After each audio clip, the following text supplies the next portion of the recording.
মা বললেই তেলকালি মাখা ধোঁয়া ওঠা রান্নাঘর, ময়লা শাড়িতে হলুদের ছোপ, কপালে ঘাম, মুখে হাসি। মা বললেই জ্বরে মাথায় ঠান্ডা জলপট্টি, থার্মোমিটারে তাপের অঙ্ক, আর দুধ, সাবু, গায়ে চাদর।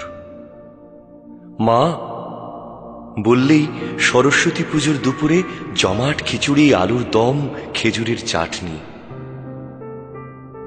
মা বললেই এমন অনেক কিছু যা নোবেল প্রাইজ বা অস্কারের চেয়েও বড় পাওয়া, পরম নিশ্চিন্তি। এখন আমার ঘরে এসি, দিবারাত্র নকল ঠান্ডা আর আশ্বাস। সেই আবিল শীতলতায় বসে দূর অতীতের জ্যৈষ্ঠ মাসের দুপুর মনে পড়ে। মনে পড়ে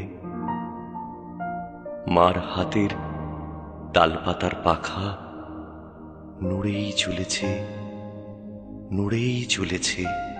কি আদর সেই ক্ষীণ হাওয়ায়। মা নেই, সেই হাওয়াটাকে আজও খুঁজি, খুঁজে বেড়াই।